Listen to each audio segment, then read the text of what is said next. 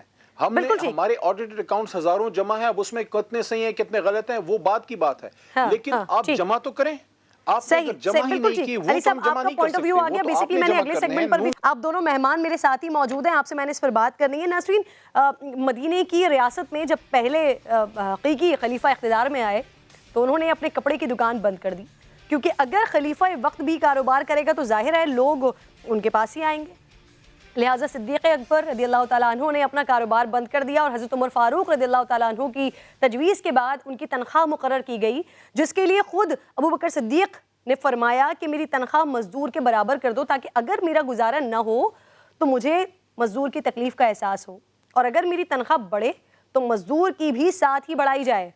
لیکن پاکستان میں مدینے کی ریاست کا نعرہ لگانے والے ہوں یا اسلام کا قلعہ بنانے والے دعوے دار, جو بھی اقتدار میں آیا اس کے کاروبار یا آمدن میں ہزاروں کا اضافہ ہوا, ہزاروں گنا بلکہ کہہ لیجیے اضافہ ہوا ہے. اس کی وجوہات نہیں معلوم مجھے, لیکن جو ٹیکس ڈائریکٹری کا ڈیٹا سامنے آیا ہے وہ یہ بتا رہا ہے کہ نواز شریف صاحب سے لے کر شاہد خاقان عباسی اور اب عمران خان تک اقتدار میں آتی سب کی ٹیکس ادائیگیوں میں یکا یک اضافہ دیکھا گیا ہے. علی محمد خان صاحب, سر سب حیران ہیں. وزیر اعظم عمران خان نے 2018 میں سر 2,82,000 ٹیکس دیا.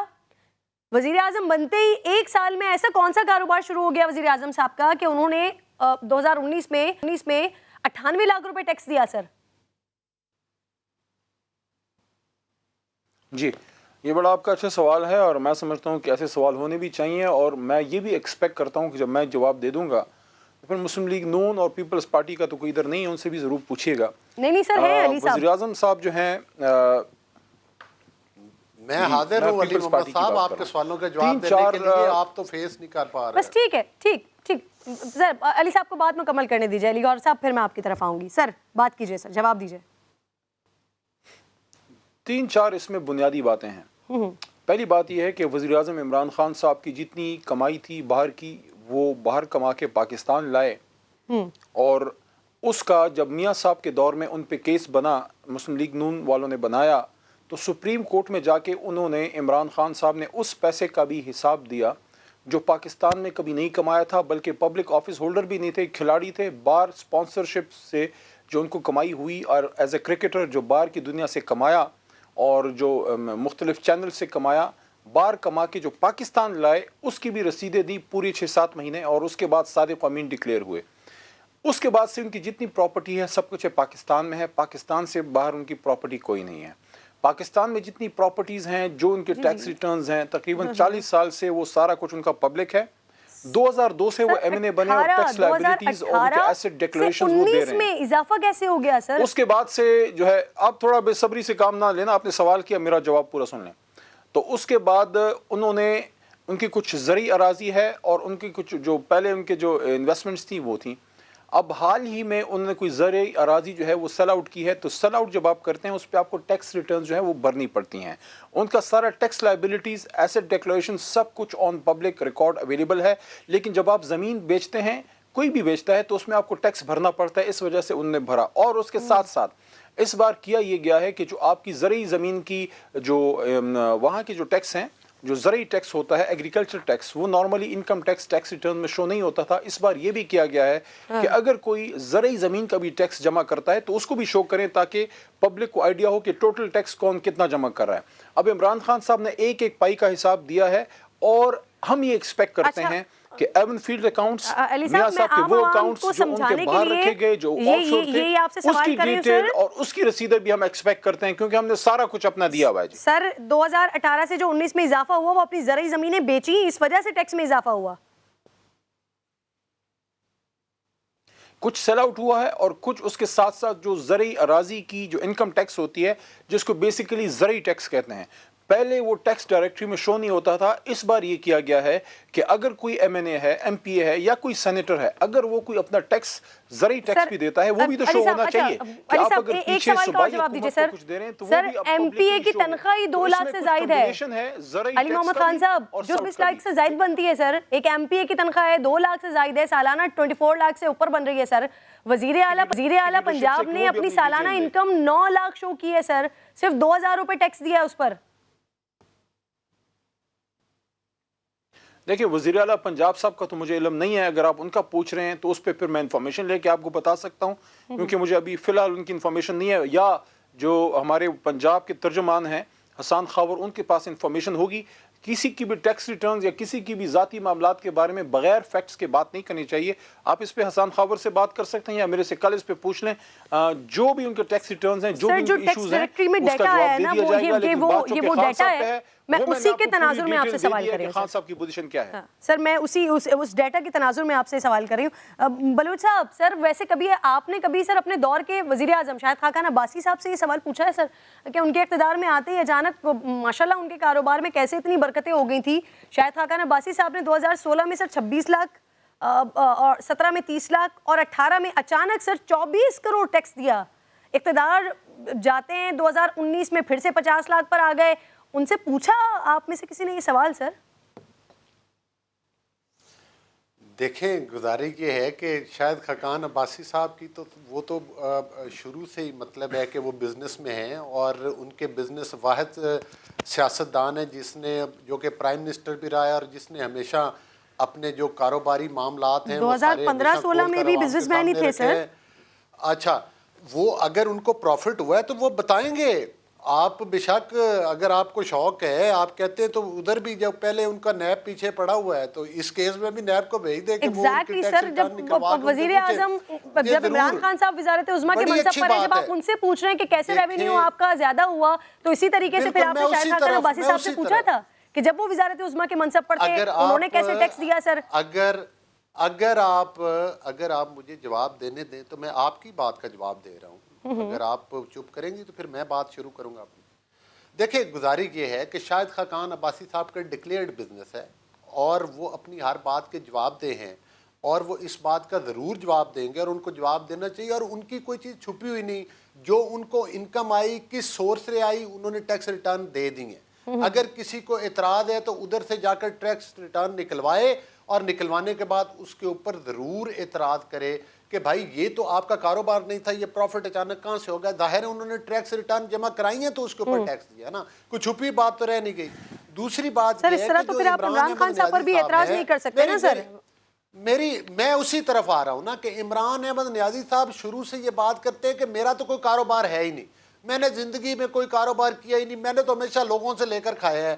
اور یہی بات ہے, آپ دیکھ لیں کہ عمران احمد نیازی صاحب نے جو 98 لاکھ ہم یہی تو پوچھ رہے ہیں کہ زرعی زمین ہے جو پہلے انہوں نے کمایا وہ پیسہ باہر سے لے کر آئے اس کے اوپر ٹیکس دے رہے ہیں, زرعی زمینیں بیچی اس کا ٹیکس دے رہے ہیں. یہ تو یہ تو اب ان کی میں نے تو ٹیکس ریٹرن نہیں دیکھی، یہ دیکھیں گے تو پتہ چلے گا، لیکن ہمیں تو یہ پتہ ہے کہ وہ تو کہتے تھے کہ میرا کوئی کاروبار ہے ہی نہیں، مجھے تو ہمیشہ کبھی جہانگیر ترین سے پیسے مل گئے، کبھی علیم خان سے پیسے مل گئے، کبھی کسی کا کھایا. اور یہ بیگ صاحب بڑے نامور صحافی ہیں، آپ بھی جانتی ہوں گی، انہوں نے کہا ہے کہ میں پی ٹی آئی کا بڑا سپورٹر تھا، اربوں روپے، کتنے ارب تو میرے ہاتھوں سے عمران خان نیازی صاحب نے کھائے ہیں. اصل مسئلہ یہ ہے کرن ناز کہ پاکستان میں دور معیار ہے. اگر عمران نیازی کی بہن علیمہ خان کے اکاؤنٹ سے پیسے نکلے تو وہ اس کو چوری نہیں کہا جاتا، اس کو یہ کہا جاتا ہے کہ نہیں یہ تو اس پر انکم ٹیکس نہیں دیا، یہ تو ایف پی آر کا کیس بنتا ہے. اور ہماری جو لیڈرشپ ہے ان کی 4 نسلوں کے اکاؤنٹس آپ نے حساب مانگا، اور 4 نسلوں کا ہم نے جواب دیا ہے. مجھے پھر بریک لینا ہے. بلوچ صاحب مجھے بریک لینا ہے سر. علی صاحب اس پر ذرا رسپونڈ کر دیجئے. جو بات کر رہے ہیں وہ عمران خان صاحب کے ذریعے معاش پر سر بار بار سوال اٹھ رہا ہوتا ہے سر. دیکھیں اصل میں یہ بڑے سسٹمیٹک مافیا جو ہے وہ ورک کرتا ہے. ابھی جو اپوزیشن ہے خاص کر پی ایم ایل این، ان کو یہ پتہ ہے کہ وزیر اعظم عمران خان صاحب کی اسٹرینتھ کیا ہے. ان کے بدترین مخالف بھی اس بات کا اقرار کرتے ہیں کہ ایک آنریبل اور آنیسٹ آدمی ہے. سیاست سے اختلاف ہو سکتا ہے کہ اکنامک پالیسی اس طرح کریں، فارن پالیسی اس طرح سے کریں. اب ملک کی سب سے بڑی عدالت سپریم کورٹ ہے، اور سپریم کورٹ میں ایک آدمی کا جب وہ اپوزیشن لیڈر ہو، اور ایسا اپوزیشن لیڈر نہیں جو مل ملاپ رکھتا ہو، جو کھلم کھلا اس وقت جتنی سخت اپوزیشن عمران خان صاحب نے کی ہے شاید پاکستان میں کسی نے نہیں کی. اور سپریم کورٹ میں اس وقت کی اپوزیشن کہ ایک لیڈر کا احتساب ہوتا ہے 6-7 مہینے تک، اور سپریم کورٹ ہر طرح سے ان کو کھنگالتی ہے. وہ اپنے سارے ٹیکس ریٹرنز 18 اور 20 سال پرانے جمع جو ہے وہ کر دیتے ہیں. اس کے بعد آپ مجھے بتائیں اگر سپریم کورٹ سے اوپر کوئی عدالت ہے وہاں بھی ہم اپنے ٹیکس ریٹرنز کلیئر کر دیتے ہیں. اس میں ایک اور چیز ہے، دیکھیں سب سے جو امپورٹنٹ چیز ہے، میں یہ کہنا چاہتا ہوں کہ میں بھی ایک حلقے کی سیاست کرتا ہوں اور علی گور صاحب بھی کرتے ہیں. ہمیں بھی عوام جو ہے ووٹ دیتے ہیں. ہمیں عوام ووٹ اس لیے نہیں دیتے کہ ہم خدا نخواستہ اپنی لیڈرشپ کی کرپشن بچائیں. کیا علی گوہر صاحب یا ان کی جماعت کے کسی بھی شخص میں اتنی ہمت کبھی ہے کہ وہ میاں صاحب سے پوچھیں کہ حضور آپ نے قومی اسمبلی میں سن 2017 میں یہ بات کھڑے ہو کے کی تھی، 16-17 میں، کہ حضور یہ ہیں وہ ذرائع. نہ وہ ذرائع آئے، نہ وہ رسیدیں آئیں، نہ وہ منی ٹریل آیا، اور اب جب عدالت بلا رہی ہے تو میاں صاحب ملک سے ہی فرار ہیں. تو کیا کبھی ہمت کریں گے یا ہم سب نے اپنی خبروں میں جو ہے وہ آگے بڑھنی ہے؟ کی طرف سے بھی آتے ہیں سر، پھر وہ سیاسی بیان کہہ دیا جاتا ہے اس کو. دونوں مہمانوں کی میں بہت شکر گزار ہوں پروگرام میں آپ موجود تھے. ایک چھوٹا سا بریک لے رہی ہوں ناظرین. بریک کے بعد جب واپس آؤں گی تو کیا پی ایس ایل کا 7واں ایڈیشن وہ بھی کسی کنٹروورسی کا شکار ہو رہا ہے، اس پر میں نے بات کرنی ہے.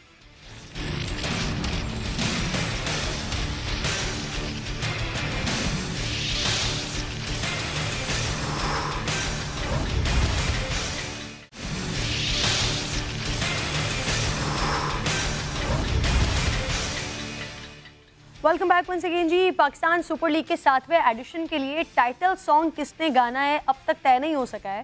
ساتھ ہی چیئرمین پی سی بی نے شرط عائد کر دی ہے کہ ٹائٹل سانگ کے لیے پی سی بی پیسہ نہیں دے گا، الگ اسپانسر ڈھونڈا جائے. ذرائع سے بتا رہے ہیں کہ P S L marketing team کے اراکین کہہ رہے ہیں کہ لیگ شروع ہونے میں کم وقت رہ گیا ہے. اسپانسرز ڈھونڈنے میں، اینتھم بنانے میں وقت لگ سکتا ہے. گزشتہ 2 سیزن سے پی ایس ایل سانگ پر تنازعات سامنے آ رہے ہیں، چاہے وہ علی عظمت کا تیار کیا ہوا سانگ ہو، نصیب العال صاحبہ کا گروو میرا ہو. شاید اسی لیے کہا جا رہا ہے کہ اس بار پی ایس ایل مینجمنٹ نے گلوکار عاطف اسلم سے بھی رابطہ کیا ہے. انہوں نے کیا جواب دیا، اور عاطف اسلم کے علاوہ کون کون سے گلوکار مینجمنٹ کی وش لسٹ میں ہیں. سما کے نمائندے ہیں قادر خواجہ ساتھ موجود ہے میرے. بہت شکریہ قادر. یہ بتائیے 27 جنوری سے پی ایس ایل کے 7ویں سیزن کا آغاز ہونے جا رہا ہے. ابھی تک ٹائٹل سانگ نہیں تیار ہو پایا ہے، انفیکٹ طے نہیں ہو پایا ہے کہ گانا کس نے تیار کس نے کرنا ہے. بہت شکریہ کرن وقت دینے کا. اور سب سے پہلے اپنے ناظرین کو یہ بتائیں کہ پاکستان سپر لیگ سیزن 7 27 جنوری سے کراچی میں شروع ہو رہی ہے اور بھرپور تیاریاں اس کی جا رہی ہیں. لیکن اس سے قبل 2 ہفتے قبل تقریباً ایونٹ شروع ہونے سے پہلے مارکیٹ میں آؤٹ کیا جاتا ہے پی ایس ایل کا اینتھم، اور اس کی باقاعدہ طور پر لانچنگ کی جاتی ہے ہر سال. اور آپ نے دیکھا کہ پچھلی مرتبہ نصیب لال نے جو گروپ میرا گایا، پھر اس کے بعد عارف لوہار بھی تھے، علی ظفر کے جو سانگز تھے وہ بڑے مشہور تھے، اور علی ظفر نے پھر اس طرح جو گروو میرا آیا تھا اس کے متبادل میں اپنا ایک گانا گایا تھا. تو آپ یہ دیکھیں کہ یہ کشمکش اور یہ سلسلہ جو ہے وہ جاری رہا ہمیشہ پی ایس ایل اینتھم کو لے کر، لیکن اس مرتبہ تو ابھی تک فی الحال کوئی کسی قسم کا پی ایس ایل کا اینتھم سنگر خاص طور پر فائنل نہیں کیا گیا. البتہ کانسیپٹ ضرور فائنل کر دیا گیا، اور ذرائع نے بھی یہ بتایا کہ جو پی ایس ایل فرنچائزز ہیں وہ بھی کہہ رہی ہیں کہ پی ایس ایل اینتھم کب آئے گا، اور ان کو بھی یہی کہا جا رہا ہے کہ ابھی انتظار کیجئے. اور جو پاکستان سپر لیگ سیزن جو مارکیٹنگ ٹیم ہے وہ بھی ابھی لگی ہوئی ہے سپانسرز ڈھونڈنے، اور چیئرمین پاکستان کرکٹ بورڈ نے تو ان کو صاف کہہ دیا ہے کہ پاکستان سپر لیگ جو فائنینشیل ماڈل ہے اس کے تحت کسی قسم کا ان کو اخراجات نہیں دیے جائیں گے اینتھم بنانے کے لیے.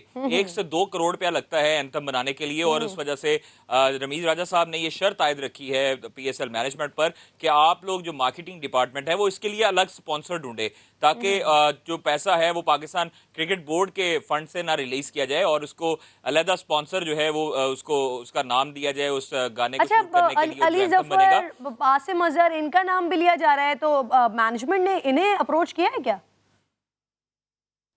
دیکھیں ابھی تک تو اس طرح کی کوئی خبریں نہیں ہیں، اور یہ اس طرح سوشل میڈیا پر کیمپین چلوائی جا رہی ہے ایک مخصوص طبقے کی جانب سے. ابھی تک اس طرح کا کوئی نہیں ہوا کرن، ابھی تک کوئی رابطہ نہیں کیا گیا علی ظفر کے ساتھ اور عاصم اظہر کے ساتھ. البتہ ذرائع یہ کہتے ہیں کہ پاکستان سپر لیگ مینجمنٹ نے عاطف اسلم سے ضرور رابطہ کیا ہے، جبکہ ان کی طرف سے ابھی ہاں یا نہ میں کوئی جواب نہیں آیا. اور ابھی دیکھنا ہے کہ پاکستان سپر لیگ جو سیزن 7 کا اینتھم سانگ ہے اس کا کنسیپٹ فائنل ہو گیا. اب ایجنسیز میں وہ جو علی ظفر کے بڑے فیمس رہے ہیں، عوام بڑی پسند بھی کرتی ہے، تو ایسا نہ ہو کہ پچھلے سال کی طرح ایک بار پھر علی ظفر خود ہی مارکیٹ میں اپنا اینتھم پی ایس ایل کا پھینک دیں. بہت شکریہ قادر، پروگرام میں آپ ساتھ. آخر میں ناظرین بات کروں گی، نئے سال کا جشن منائیں، کسی کو رلائیں تو نہیں.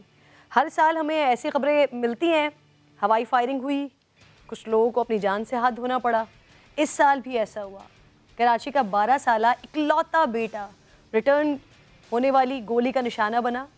معصوم بچہ اپنے گھر کے باہر والد کے ساتھ کھڑا ہوا تھا، فضاؤں میں بکھرے رنگوں کو دیکھ رہا تھا. ہوائی فائرنگ کرنے والوں کی ایک گولی معصوم کے سر میں آ کر لگی، اور والدین یہ سمجھتے رہے کہ شاید بچہ گر گیا ہے، اسے چوٹ لگ گئی ہے. میں خود 12 سالہ علی رضا کے گھر گئی، اس کی فیملی سے بات کی، وہ کس کرب اور تکلیف میں محسوس کی جائے. شاہد بھائی کیا ہوا تھا واقعہ؟ جمعے والے دن دوپہر کو میں کیک لایا تھا، تو میں نے رات کو پتہ نہیں ملے کیونکہ ہیپی نیو ایئر پہ سب یعنی کہ ختم ہو جاتے ہیں. تو میں دوپہر کو کیک لیا، بیٹے نے میرے نماز بھی پڑھی ہے مسجد میں میرے ساتھ، تو میرے ساتھ گھوما پھرا بھی ہے. تو ہم لوگوں نے کیک کاٹا ہے. کیک کاٹنے کے بعد یعنی کہ میرے بچے نے یعنی کہ ہماری پکچرز کھینچی ہیں. 12 بجے تو فوراً بھاگتے ہوئے آیا باہر، میں بھی اس کے ساتھ باہر بھاگا. میں بیٹھا کر کے فرش پہ باہر، میری بیٹی گیٹ پہ کھڑی ہوئی. میرا بیٹا بھی میرے ساتھ ہی کھڑا ہوا تھا کیونکہ مجھ سے بہت ڈر لگتا تھا اسے.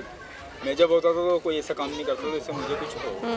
تو میرے ساتھ ہی یعنی کہ کھڑا ہوا تھا تھوڑے سے فاصلے پہ. تو کسی بچے نے چھوٹا سا کوئی بم پھاڑ دیتے ہیں، چائنا بم جو ہوتے ہیں، تو تھوڑا ایک دم جو پھٹتا ہے تو ایک دم سے بندہ پیچھے ہٹتا ہے نا، تو جس جگہ کھڑا تھا اسے کافی دور جا کے گرا بالکل سیدھا. میں سمجھا کہ یہ ایسی مذاق کر رہا ہے. میں نے غصے سے بولا علی رضا اٹھو، کیا بات ہے، کیا بدتمیزی ہے. تو بیٹا اٹھا نہیں میرا. پھر میں نے علی رضا، پھر میں نے جب اس کو اٹھایا تو اس کی آنکھیں بالکل ٹھہر گئیں، اور بالکل ایسا جب میں نے ہاتھ لگایا سر میں، میرا ہاتھ پورا خون میں بھر گیا. میں سمجھا تھا کہ زمین کی چوٹ لگی ہے. فائر ہوتا ہے، ریٹرن گولی آتی ہے، تو میرے بچے کے ادھر گھسی ہے، ادھر گھس کے ادھر آ کے سیدھی بیٹھ گئی ہے، بالکل ادھر بیٹھ گئی ہے. میرا بچہ یہیں سے آنکھیں کھلی کی کھلی رہ گئی. تو پھر ہم فوراً جنہ لے کے بھاگے. تو میں نے ان سے کہا کہ باجی بچ جائے گا میرا بچہ. وہ کہہ رہی ہیں کہ 80-90 سال کا کوئی ہوتا تو ہم چھوڑ دیتے، لیکن آپ کا بچہ معصوم بچہ ہے، 12 سال کا ہے. ہم نے خود رونا آ رہا ہے، ہم بار بار یوں کر رہے ہیں اس کو کہ کیا پتہ سانس آ جائے. لیکن جب انہوں نے کافی کوششیں کری لیکن میرے بچے کی سانس نہیں آئی. تو انہوں نے میرے بچے کے انگوٹھے پہ پٹی باندھی، سر پہ پٹی باندھی، بولا آپ کا بچہ گیا، آپ کا بچہ گیا. میرا اچھا خاصا ہنستا کھیلتا ہوا بچہ گیا. میرے 2 بچے تھے، ایک ہی میری بیٹی، ایک میرا بیٹا تھا جو میرے دل کو ہوشا تھا، چلے گیا وہ. جب یہ اس قسم کی جو چیزیں چل رہی ہوتی ہیں، ان پولیس والوں کو سب پتہ ہوتا ہے. یہ چاہیں تو نا کہیں سے بھی ڈھونڈ کے نکال لیں اس کو. ان کو سب پتہ ہوتا ہے، بس یہ آگے کارروائی نہیں کرتے، یہ بات کو وہیں دبا دیتے ہیں. کیا بنانا چاہتے تھے اپنے بیٹے کو؟ وہ مجھ سے کہتا تھا کہ بابا مجھے فوج میں جانا ہے. میں بولتا تھا بیٹا آپ کو جتنا پڑھنا پڑھیں، کیونکہ میں تو سلائی کا کام کرتا ہوں، کہیں کام کرتا ہوں. جو ہر سال نئے سال کی خوشیاں مناتے ہیں، باقاعدہ گولیاں خرید کر لاتے ہیں کہ تڑ تڑ کی آواز سے نئے سال کا آغاز کریں گے، نئے سال کی خوشیوں کا آغاز کریں گے. وہ تڑتڑاہٹ آپ کے لیے ہوتی ہے تھوڑی سی دیر کی، اس کے بعد ایسے مائیں تڑپ رہی ہوتی ہیں، سسک رہی ہوتی ہیں.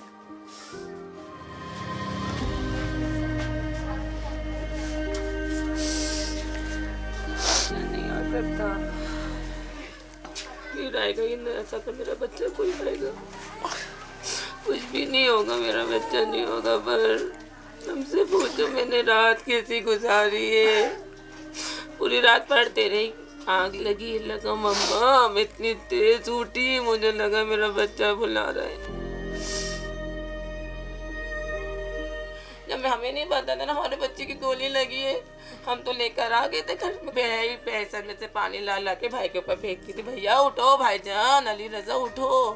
ہمیں کوئی پتا تھا گولی لگی، ہمیں پتا ہوتا تو ہم ایسا کرتے.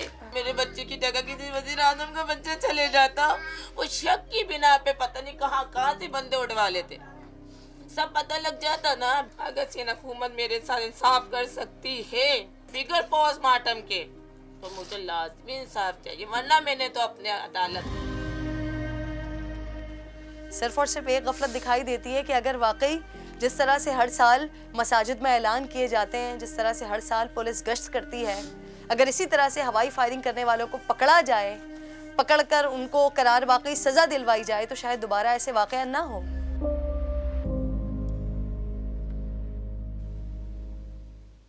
عوام کا بھی قصور ہے جو اپنی خوشیوں کو اس طرح سے مناتے ہیں کہ دوسروں کے گھروں میں آگ لگا دیتے ہیں، اور پھر انتظامیہ کا، حکومت کا اور پولیس کا، ان کا بھی قصور یہ ہے کہ جو پچھلے واقعات ہو چکے ہیں، اب تک جن لوگوں کو سزائیں نہیں ہوئی ہیں، یا پکڑے نہیں گئے، یا روکا نہیں گیا، یا مساجد میں اعلان بھی ہوئے، یا پولیس موبائلز نے چکر بھی لگائے، پیٹرولنگ بھی ہوتی رہی، لیکن اس کے باوجود بھی لوگوں نے ہوائی فائرنگ بھی کی، شور و غل بھی کیا، اور اس کے بعد کسی کا پیارا چلا گیا اس دنیا سے.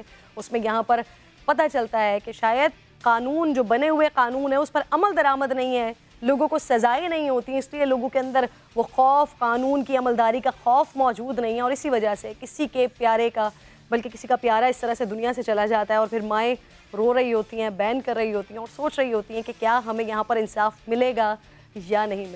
اپنا خیال رکھیے، انشاءاللہ کل آپ سے ملاقات ہوگی پروگرام میں. اللہ نگہبان.